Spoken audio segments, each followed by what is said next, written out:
하루의 시간을 갖게 됩니다. 오늘 함께 볼 말씀은 갈라디아서 3장 말씀 함께 보도록 하겠습니다. 26절 29절 말씀입니다. 너희가 다 믿음으로 말미암아 그리스도 예수 안에서 하나님의 아들이 되었으니 누구든지 그리스도와 합하기 위하여 세례를 받은 자는 그리스도로 옷 입었느니라. 너희는 유대인이나 헬라이나 종이나 자인이나 남자나 여자나 다 그리스도 예수 안에서 하나이니라. 너희가 그리스도의 것이면 곧 아브라함의 자손이요 약속대로 유업을 이을 자니라. 아멘. 오늘 그리스도로 옷 입었느니라 라는 말씀의 제목을 함께 말씀 나누도록 하겠습니다. 전 여러분들에게 말씀드리고 싶습니다. 그리스도로 옷 입으십시오. 왜냐하면 우리는 벌거벗었기 때문입니다. 벌거벗었다고 그러니까 우리가 좀 창피한 면은 없잖아 있는데요. 벌거벗었다는 말과 함께 생각나는 동화가 있습니다. 벌거벗은 임금님이 생각납니다. 벌거벗은 임금님이 벌거벗고 시가 행진을 하게 되는데 그 배경은 신하들이 이 벌거벗은 임금님을 속입니다. 가장 아름다운, 가장 훌륭한 옷이 있는데 이건 그러니까 의로운 사람들만 보이는 옷입니다. 훌륭한 사람들만 눈에 보이는 옷입니다. 그리고 나쁜 사람들 눈에는 이 옷이 보이지 않습니다. 그러니까 이 신하들이 없는 옷을 있는 것처럼 해서 왕을 속이고 그리고 벌거벗은 몸으로 시간 행진을 했다라는 내용이 있습니다. 이것이 이제 벌거벗은 임금님의 동화입니다.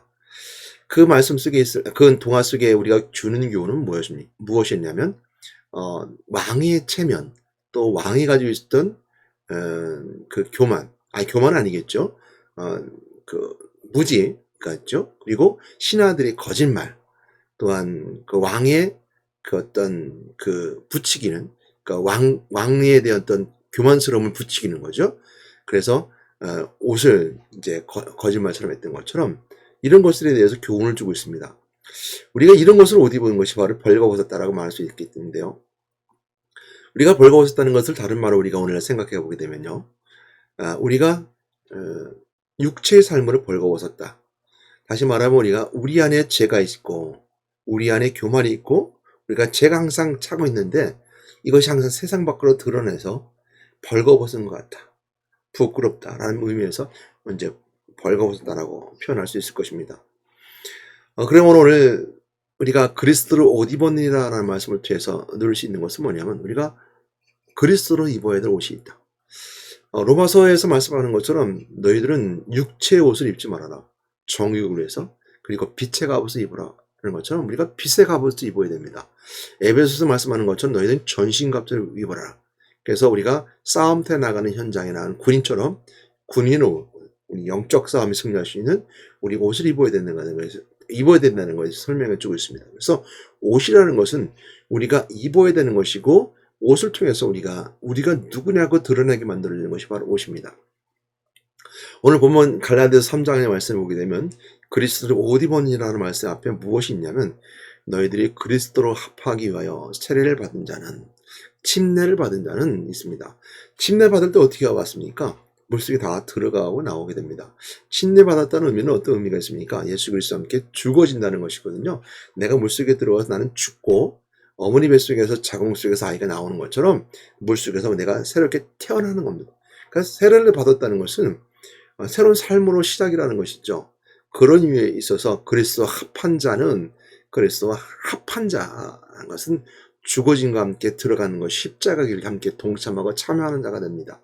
그래서 합한 자는 그리스도 옷 입었느니라. 합한 자는 세례받은 자요. 그는 그리스도로 옷 입은 자니라. 라는 것이 오늘 메시지 가운데 있게 됩니다. 그러므로 오늘 말씀을 우리가 한번 보게 되는 것은 갈라디아서 3장 26절 29절 말씀 가운데 있는 그 절절마다 그리스도라는 말씀이 있어요. 한번 26절 말씀 한번 보도록 할까요? 다 구절마다 그리스도라는 단어가 들어가 있는데요.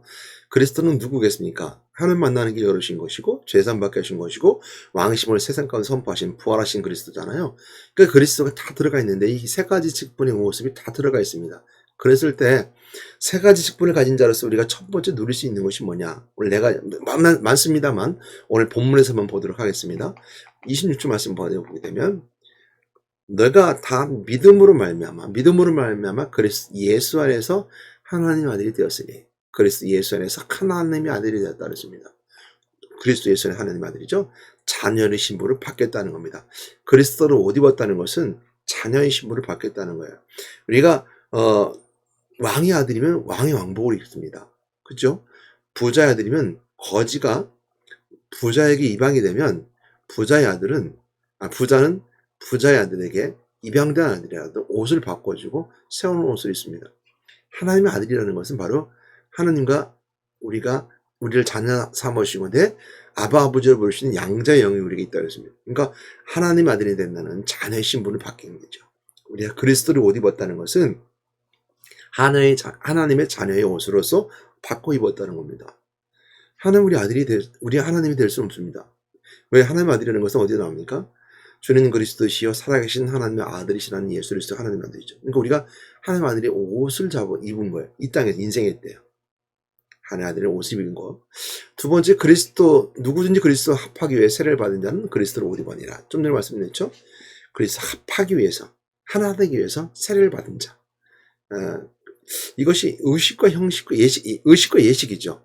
합하기 위하여 세례를 받은 자는 그리스도 합한다는 것은 나중에 이제 제가 성례전을 따로 이제 조금 영상을 하려고 그러는데 그때 좀 설명을 드리겠지만 오늘 본 말씀 은혜가 됩니다. 또 중심이 되기도 하고요. 그리스도와 합한다는 것은 2000년 전에 죽으신 예수 그리스도의 부활하신 그리스도와 십자가에 걸어가신 그리스도와 나와 합할 수 있는 것. 내가 하나 될 수 있는 방법이 뭐가 있을까요? 물론 우리 영적으로 하나가 됩니다. 그래서 내 속에 있고 내 안에 있음을 통해서 영적으로 내가 합자가 됩니다. 그런 의미가 있죠. 그리고 그래야지만 되는 것이고요. 그리고 합하는 것은 그리스도가 내 마음에 영접됨을 통했는데 영접하는 자가 그 이를 믿는 자마다 하나님의 자녀가 되는 권세를 주셨으니 이는 혈통으로 육정으로 사람의 뜻을 나지 아니하고 오직 하나님께 난 자들이라. 이것은 하나님께 알려주셨다는 말씀처럼 하나님께 난 자들, 하나님부터 우리가 하나가 되어야 되는 겁니다. 그러니까 철저히 하나님이 하신 사역이에요. 내가 하는 사역이 아니에요. 구원은 하나님의 사역인 것처럼 하나님 일이신 것처럼 구원을 주시는 것은 내가 구원을 이룰 수는 없어요. 하나님 주셔야만 되는 겁니다. 내가 있는 것은 믿음이죠. 그래서 이 앞에 보면 누구든지 믿는 자들은 믿음으로 말미암아 라고 했죠. 믿음으로 말미암아 믿는 자들은 믿음을 통해서 믿음을 위하여. 그러니까 믿음을 통해서 믿음으로 말미암아 하나님의 자녀가 되는 것처럼 나는 믿어지는 것이고 하나님과 내가 합해지는 거예요. 그러니까 믿음으로 우리 하나님 합해져요. 그러니까 믿음은 눈에 보이지 않죠. 믿음은 우리의 마음속에 우리 행동 속에 드러나는 거지만 믿음은 눈에 드러나지 않습니다. 눈에 보이지 않아요. 현상으로 드러나지 않아요. 현상이 되지 않습니다. 하나님 우리 안에 구원의 은혜도 현상이 되지는 않아요. 물론 이제 나중에 실제적인 사건은 말씀이 육신이 되어 우리 가운데 오신 그리스도를 통해서 말씀이 우리에게 실제가 되는 것은 좀 더 우리가 더 신학적 의미로 들어가는 것이고 마지막 때 우리가 새 하늘과 새 땅에 들어가는 것도 마찬가지로 실체가 되는 것인데 그에 앞서서 우리가 개인적으로 봤을 때 되지 않아요. 근데 이게 실체가 돼서 우리의 현상, 눈에 보이는 현상이 되는 것은 뭐냐면 합한 것을 현상이 되는 것은 뭐냐면 세례예요. 그래서 성례전이라고 그러는 거예요. 성예전. 예전. 그러니까 의식이 되는 거예요. 그러니까 의식이라는 말을 제가 조심 들어오는 건 나중에 이제 의식이 되면 내가 갖춰야 되는 삶 속에 의식이 되어지기 때문에 하나님의 예식이 되지 않아요. 그래서 예식이라고 그러는 거예요. 하나님 하신 일입니까? 그래서 세례를 받는 자라고 하는 표현을 통해서 합하기 위하여 세례를 받는 자는 합하기 위해서 세례는 현상이에요. 물속에 들어갔다 나와야 되는 거예요. 물론 이제 장로 같은 물을 뿌리게 되죠. 물을 뜨는 그 의미가 있는데 그 물을 뿌리는 의식과 형식도 마찬가지예요. 의식에는 어떤 의식이 있어요? 그 내용이 있죠. 예수 그리스도와 함께 죽어지게 되고 물 밖에 나와 새로운 삶을 살아가는 거. 이것이 세례의 의미예요. 세례의 신학적 의미예요. 그 의미에 다 포함되어 있는 거예요. 그러니까 현상도 있고 의미도 있어요. 그래서 이것이 우리가 중요한 것은 왜 중요하냐면 말씀이 육신이 되어 우리 가운데 거하심에 말씀이 우리 안에 들어오게 되죠. 말씀도 글로 기록되어 있고 또 글은 우리 속에 들어가게 되고 우리는 삶의 행동으로 그 무엇이 보여줘야 되는 거예요. 근데 행동이 보여지는데 그 행동이 기준이 없어요. 기준이 없다는 것은 이상한데 행동이 보여지는 것이 믿음으로써 믿을 만하지 못해요. 예를 들어서 믿음이 없는데 행동은 믿는 자처럼 행동하는 사람이 있어요. 근데 믿음이 있는데 행동에 보이지 않아요. 우리가 오른손 한 일을 왼손이 모르게 하라는 말씀처럼 섬김은 눈에 보이지 않잖아요. 행동하는 것이 눈에 보이지 않게 할 수 있어요. 그게 겸손의 미덕이고 또 섬김 미덕이기 때문에 보여지지 않아요. 두드러지지 않아요. 근데 하나 들어지고 보여지는 게 있으면 뭐예요? 세례예요. 모든 많은 모든 성들 앞에서 세례받음을 통해서 공포하는 거죠. 이것이 드러나는 거예요. 세례받은 자 그리스도 어디 입었냐. 나중에 더 말씀드리겠습니다. 그리스도 합하기 위해 세례받은 자는 굉장히 중요한 그리스도 옷 입었느냐. 그래서 그리스도를 옷 입었다는 거. 세례받았다고 해서 구원받은 건 아니라는 거예요. 세례받았던 것은 그리스도를 옷 입은 거예요. 언제 인생이 때를 삶을 살아가는 우리에게는. 우리가 세례받아서 새하늘과 새 땅에 들어갔으면 구원받은 자죠. 근데 세례받고 다 새하늘과 새 땅에 들어가는 거 아니잖아요. 그러니까 세례받았다고 해서 구원받은 건 아니에요. 구원의 조건은 되죠. 구원받은 자의 모습인데요. 오늘 이 땅에서는 그래서 징표가 된다 그랬어요. 또 구원받은 자, 세례받은 자, 징표는 될 수 있어요. 그러나 그것이 구원받았어라고 확신까지 가지 않아요. 왜? 아직 새하늘과 새 땅에 들어간 거 아니잖아요. 천국에 간 거 아니잖아요. 인생이 땅을 삶을 살아갈 때는 징표, 세례받았으면 그래 구원받은 자의 징표야 표는 되지만 아니에요. 근데 그 표의 의미대로 삶을 살아가는 게 뭐예요? 그리스도 옷을 입었다는 거예요. 그리스도 옷 입었느니라. 28절 말씀도 마찬가지예요. 너희는 유대인이나 헬라인이나 종이나 자유나 잠자나 여자나 다 그리스도 예수 안에서 하나라는 거예요. 그리스도 예수 안에서 하나다. 이건 이제 29절 말씀이 우리가 주신 은혜인데요. 소유격이 나와요. 너희가 그리스도의 것이면, 그러니까 그리스도의 사람이면, 그리스도 옷 입었으면 그리스도 옷 입은 대로 삶을 살아가라는 거예요. 내 알맹이대로 부끄러운 대로 삶을 살아가지 말고 그리스도 옷 입은 대로 살아가라는 거예요. 그리스도의 것이면 아브라함의 자손이, 아브라함은 무슨 자손입니까? 아브라함은 믿음의 조상이에요. 그래서 아브라함 자손이라는 것은 왜 이 말씀 아니 갈라디아서 1장 말씀 나오는 것처럼 아브라함이 하나님을 믿음으로 하나님이 그를 의롭다 정하셨다 그랬어요. 그러니까 아브라함이 그 하나님으로부터 의롭다함을 받은 것은 믿었기 때문이라는 거예요. 그래서 믿음의 조상이라는 거예요. 그러니까 율법은 뒤에 모세 때 나오게 되는데 믿음의 조상이라는 거예요. 그래서 아브라함의 자손이여 약속된 유업을 이을 자냐라는 것처럼 하나님을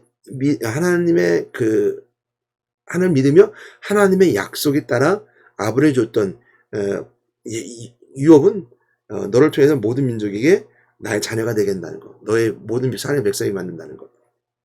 세계복음화죠. 오늘날 우리에게도 마찬가지로 믿음의 자손으로 사람을 살아가는 자들은 약속의 유업을 잃자로서 복음의 삶을 살아가고 세계복음의 뜻을 품는 것이 바로 그 뜻입니다. 그러니까 오늘 본 말씀 그 말씀을 주고 있어요. 그래서 그리스도로 옷 입었냐는 것은 새로운 삶의 출발이에요. 우리가 분명히 영적으로 새로운 삶이 되어야 되지만 육신적으로도 마찬가지로 새로운 삶을 살아가야 된다는 거예요. 새로운 삶을 살아가는 거고 새로운 그 규칙과 규율대로 살아가야 된다는 거예요. 이전까지는 우리가 예수 믿기 전에는 예배가 드리고 기도하고 찬양하고 영광 돌리고 감사하고 섬기고 봉사하는 것이 없었지만 이제는 새로운 삶의 옷을 입고 그 삶을 살아가야 된다는 거야. 그래서 직장생활하던 사람이 회사원으로 삶을 살았다면 이제는 예배드리는 삶으로서 삶을 받게 된다는 그리스도의 옷 입은 자로 삶을 살아가야 된다는 거야.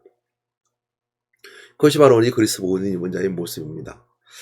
하나님은 여러분들에게 옷 입기를 원하세요. 그리스도를 옷 입기 원하세요. 그러나 마귀는요, 여러분들 옷을 어떻게 하든 벗기려고 해요. 그리스도를 옷을 벗기고 자기 옷을 입히려고 합니다. 마귀 옷은 어떤 옷입니까? 불의한 거죠. 육체의 옷이죠. 아니, 마귀 옷은 육체의 옷이 아니에요. 네. 정욕은 인간이 가진 죄의 옷이에요. 육체의 삶을 살아가는 거예요. 마귀 옷은 뭐냐면요, 죄를 짓는 것들이에요. 이게 이제 얘가 늘지 모르겠지만요, 이제 경찰관과 판사나 의사나 이처럼 제복 있는 사람도 있습니다. 제복 있는 사람들은 거기에 맞게끔 삶을 살아가요. 경찰관은 제복 입을 때 참 사회의 질서를 유지하고 또 이렇게 법을 집행하는 사람이죠. 판사는 판사복의 힘을 통해서 억울한 사람 눈물을 닦아주고 또 불의한 것을 바르게 질서 잡아주는 것이 판사죠. 의사는 생명을 살린 사람이죠. 그리고 우리가 이제 각자의 삶에 있어서 그 사람들의 어떤 옷을 입어요. 예를 들어서 나는 삼성을 다녀요, LG에 다녀요. 그러면 그 삼성이 가진 브랜드를 가진 자로서 삶을 살아가요. 난 현대를 다녀요. 또 마찬가지로 나는 이렇게 말합니다. 요즘 무슨 일이에요? 그러면 나는 자그마한 중소기업을 합니다. 그 사업자로서 뭔가 가진 일을 하죠. 요즘 어떻게 지내요? 나는 요즘 정말 그 의로운 삶을 살려고 노력합니다. 그래서 봉사합니다. 그러니까 나는 이런 사람이라고 했을 때 그 삶을 드러내는 것들이 있어요. 또 보면 철학적인 거라든지 또한 자기 삶의 방향이라든지 이것이 다 그리스도 옷 입은 자의 모습입니다. 그 뜻대로 사람을 살아가는 거죠. 이것이 우리가 육체의 삶을 속에 살아가는 인생에 따라 사는 사람 우리가 인생의 옷 입은 자의 모습인데요. 근데 마귀는 자기의 옷을 마귀의 옷을 입힌다는 것은 불의의 옷을 입히는 거죠. 이게 이해가 될지 모르지만 이제 이런 예를 들 수 있습니다. 조직 폭력배들이 자신을 드러낼 때가 있어요. 어떨 때 드러납니까? 뭐 이제 문신을 한다든지 다 그런 건 아닙니다. 문신 이제 외국에서 뭐 예술로 뭐 얘기하지만 한국은 아직까지는 문신은 혐오성이 있기 때문에 뭐 이제 조직 폭력배들은 뭐 문신을 한다든지 아니면 이제 또 뭐 걸음걸이 이상하게 걷는다든지 또 험악하게 보이게 한다든지 이런 것들이 이제 조직 폭력배들의 특징이죠. 예를 드는 겁니다. 뭐 다 그런 건 아니겠죠.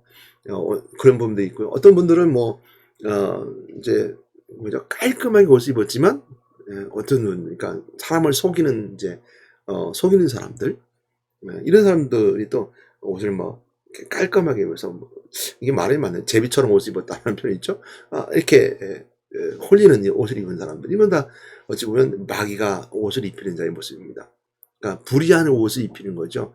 거짓의 옷을 입히고 불의의 옷을 입히면서 그것을 자랑하게 만들고 세상 가운데 드러내게 만들고 세상 사람들 두렵게 만들 뿐만 아니라 세상에서 불의가 정의처럼 생각하게 만듭니다. 그래서 그 옷을 입히는 것이 마귀의 역할이죠. 우리는 그런 옷을 입으면 안 됩니다. 철저하게 빛의 갑옷을 입어야 되며 전신갑주를 입고 우리가 승리의 삶의 승리 옷을 입어야 됩니다. 그래서 그리스도로 옷 입어야 되는 것이고 그 그리스도 옷인 자의 모습이 그리스도 합하기 위해 세례를 받은 자는 이렇게 표현을 통해서 우리가 그리스도 옷, 내 알맹이는 부끄럽지만 내 옷 입음을 통해서 그 옷을 통해서 그 삶을 살아가는 자의 모습이 바로 이제 그리스도의 옷 입은 자의 모습입니다. 그래서 하나님은 우리에게 그리스도로 옷 입기 원하시고 하나님 우리를 사랑하셔서 우리를 그리스도로 옷 입혀주십니다. 그래서 우리가 의의 옷을 입기 원하시는 것이 하나님이죠. 하나님은 우리에게 옷을 입기 원하시는데요. 창세기 3장에 보게 되면 우리가 부끄러운 옷을 입고 있었을 때 물론 부끄러움이 드러나게 된 거죠. 우리가 벌벌 벗었을 때는 우리가 부끄러움을 몰랐었습니다. 그러나 선악과를 따먹으면서 통해서 우리가 부끄러움을 드러나게 되고 그 부끄러움이 나의 부끄러운 옷이 된 거죠.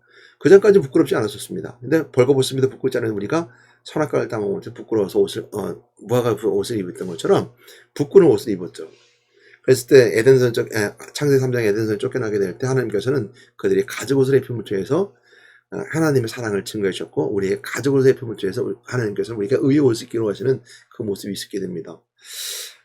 그래서 가죽 옷이라는 것은 어떤 짐승의 피를 흘려야 되는 것처럼 하나님이 입혀주는 옷은 희생의 옷입니다. 가죽 옷을 입은 것은 희생해서 가죽 옷을 입은 것처럼 하나님께서 인간의 몸을 입고 이 땅에 오심을 통해서 자신이 친히 우리에게 피 흘리심을 통해서 우리에게 희생의 옷을 입히셨어요. 그러니까 우리의 입은 옷은 하나님이 희생하신 피 흘리심의 옷이에요.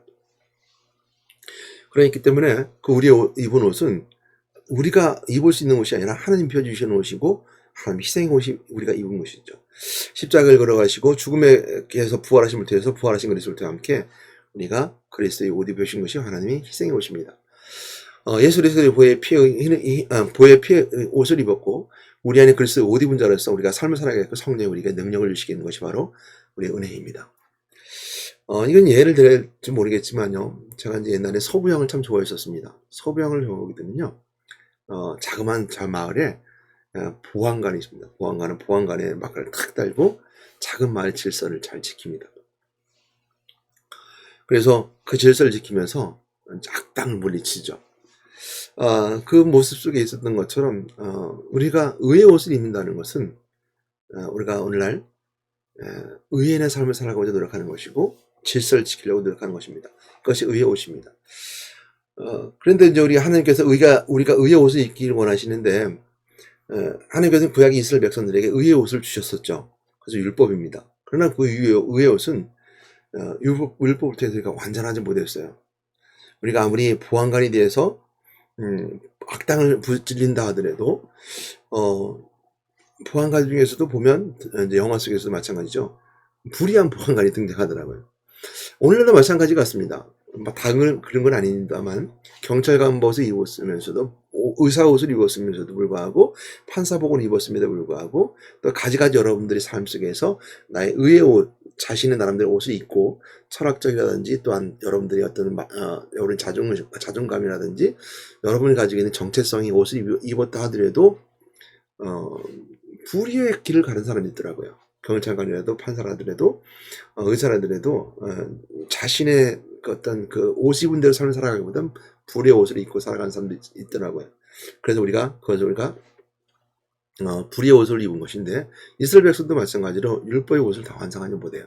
그래서 이제 오늘 사실은 이제 갈라디아 3장 29절 말씀 전에 갈라디아 3장 23절 말씀도 보려고 했었습니다. 왜냐하면 율법에 대해서 먼저 서두에 나오거든요. 그 갈라디아서는 바울이 갈라디아 교회에게 복음을 전하면서 서신을 보낼 때 그 갈라디아 교회 지역의 그리스도인들에게 유대주의가 들어와서 율법을 지켜야 된다고 말하면서 믿음으로부터 떠나게 되게 만드는 이단들이 들어오기 시작한 겁니다. 그래서 갈라디아에서 강력하게 이 말씀을 하고 있는 거거든요. 그러면서 율법에 대해서 말하면서 율법은 믿음에서 떠나 반대적인 개념이 아니라는 거예요. 율법은 믿음을 완성하기에 필요한 초등학문과 같다. 그러니까 알아야 된다. 그러니까 시작되는 부분이다. 그래서 초등학문의 한 편을 통해서 알 수 있는 것처럼 믿음이 오기 전에 우리가 의롭게 살려고 하는 노력이 있어야 된다는 거예요. 그러니까 예수 그리스도를 영접하고 내 안에 그리스도를 영접함을 통해서 세례를 받고 새로운 죽은 자가 새로운 삶을 시작하게 될 때 마귀는 우리 옷을 자꾸 벗기려고 하죠. 그럴 때 우리에게 율법처럼 살아가고자 하는 율법처럼 살아가고자 하는 의로운 삶을 살아가고자 하는 내 노력이 있어야 된다는 것이고 행위도 함께 드러나야 된다는 거예요. 그것은 우리가 초등학문과 같다. 그것을 설명해 주기 위해서 갈라디아 그 얘기를 하고 있거든요. 23절 말씀을 보게 되면 그 말씀에 이렇게 말씀해 주고 있습니다. 23절 말씀 보게 되면 믿음이 오기 전에 우리가 율법에 매인받았다 그랬어요. 믿음이 오기 전. 그러니까 갈라디아서 23절 말씀부터 보게 되면 믿음이 오기 전과 믿음이 온 후가 있고요. 그 다음에 믿음의 삶 속에 말하는 것에서 설명하는 게 있어요. 믿음으로 말미암아 이르는 것들이 말씀하는 것처럼 믿음이 오기 전과 믿음의 후가 이제 설명이 되어 있기 때문에 믿음이 오기 전에는 율법에 매인받았다고 그랬고요. 그리고 계시의 믿음의 때까지 계시의 믿음의 때. 그러니까 그것이 이제 계시는 그리스도를 말하고 그리스도가 하신 일들을 말할 때 계시라고 말할 수 있거든요. 그래서 이제 새하늘 새 땅이 오기 전, 천국에 재림되고 새하늘 새 땅이 오기 전까지 모든 것들이 계시의 믿음의 때거든요. 갇힌바되었다니까 예수 그리스도 오심을 통해서. 그러니까 계시 믿음의 때는 죄송합니다. 예수 그리스도 오신 때까지를 말합니다. 그러니까 그 전까지는 율법에 매인바되었고 그때까지 갇힌바되었다는 거예요. 그것이 바로 이제 믿음에 대해 설명해 주고 있는 23절 말씀입니다. 24절 말씀이 이렇게 말합니다. 이같이 율법이 우리를 초등교사, 그리스도께로 인도하는 초등교사가 되었다고 했어요. 그리스도께 인도하는 초등교사가 되어 율법을 말미암아 이스라엘 백성은 율법을 지키고 지키지 못함을 통해서 그리스도께 인도했다는 거예요. 그래서 율법을 다 완성하지 못한 이스라엘 백성들이 무슨 불쌍하고 또 긍휼의 마음을 가지만 그 이스라엘 백성들을 통해서 지키지 못한 이스라엘 백성들, 인간이 지키지 못한 율법을 알게 하고 율법을 통해서 그리스도께 인도하는 초등학문이 되었다는 거예요. 그러니까 율법은 우리에게서 초등학문 같아서 우리가 중도 고등학교 올라가는, 또한 우리가 성숙해져가는 그 시작점에 있는 그 단계 초등학문을 설명해 주었습니다. 그래서 그러므로 우리가 그 초등학문을 통해 그래서 인도하는 초등교사가 되어서 율법 우리가 무엇을 알려주냐면 그러므로 우리가 믿음을 알면 그리스도께 의롭다함을 얻게 된다는 것을 설명하기 위한 초등학문이 됐다는 거예요. 그래서 25절 말씀에 이렇게 말씀하고 있어요. 믿음이 온 후에는 그게 중요한 겁니다. 믿음이 온 후에는, 그러니까 우리가 초등학문 율법을 지켰지만 믿음이 예수 그리스도가 우리 안에 들어오고 믿음이 온 후에는 우리 초등교사로부터 벗어났대요. 초등교사 아래에 있지 않대요. 그러면서 25절 말씀 설명하면서 26절 말씀, 이 믿음으로 말미암아 이렇게 설명하기 시작하는 거예요. 너희가 다 이 믿음으로 말미암아 그리스도 예수 안에서 하나님 아들이 되었다. 그러니까 그리스도를 옷 입었다는 것은 하나님 아들이 된다는 것인데 이것이 초등학문을 버렸다는 거예요. 그렇처럼 우리가 오늘 다시 한번 볼 수 있는 것은 그리스도를 옷 입는다는 것은 1절을 설명하면서 율법은 초등학문을 율법이 오면 믿음이 오는 율법은 초등학문과 같아서 우리가 깨우쳐 알려주게 되는데 그래서 통해서 우리가 벗어나게 되었다라고 설명함을 통해서 율법과 믿음에 대해 설명해 주고 있고 믿음을 통해서 그리스도 옷 입은 자의 모습을 설명해 주고 있음을 알게 됩니다. 그러므로 우리는 그리스도를 옷 입어야 되는 것이고 여러분 하나님께서 여러분 그리스도를 옷 입기 원하시고 또한 그리스도 옷 입은 자로서 삶을 살아나기를 원하십니다. 성령 여러분 도와줄 것입니다. 그리고 말씀이 여러분들이 항상 여러분 삶 속에서 율법처럼 우리에게 여러분들에게 옳고 그름 판단하는 기준이 될 것입니다. 그러나 그는 믿음을 말미암아 그리스도의 믿음을 말미암아 하나님의 자녀가 되고 믿음을 말미암아 우리가 세례받은 자로서 그리스도 옷 입은 자로서 우리가 믿는 자로서 삶을 살아가게 됩니다. 그랬을 때 그리스도의 것이 되었다 했습니다. 주권의 옷 입은 자가 알맹이 육체의 삶을 살아가는 것이 아니라 그리스도 옷 입은 자의 삶, 보안관이나 정찰관이나 판사나 그 옷 입은 의사나 여러분 가는 여러분들의 정체성 옷 입은 자로서 그 정체성 여러분을 이끌어가는 것처럼 육체의 정욕으로 익은 옷이 아니라 이끌어가는 것처럼 이끌어갈 때 그리스도의 그것으로 살아간다는 것이죠. 일단 우리가 아브라함 자손이요 약속대로 유업을 받을 자이라. 하나님 나라를 유업을 받을 뿐만 아니라 이 땅에서 우리가 복음화의 사역을 감당할 수 있는 세계복음의 사역을 감당할 수 있는 자로서 우리가 사역에 감당한 자가 된다는 것을 우리가 설교에서 우리가 말씀해주고 있습니다. 오늘도 그리스도 옷 입고 승리한 여러분 되시기 바랍니다. 오늘도 그리스도 옷 입고 승리하는 여러분 삶 속에서 하나님께서 놀랍게 역사하시는 은혜가 있음을 믿습니다. 여러분 하나님께서 함께 계심을 축복합니다. 기도하겠습니다. 하나님 감사합니다. 오늘 은혜까지 함께 계신 하나님 감사합니다. 축복하시는 감사합니다. 그리스도 옷 입은 자가 되어서 오늘도 승리의 삶 살아가기 인도하여 주시옵소서. 우리 예수 이름으로 기도드렸습니다. 아멘.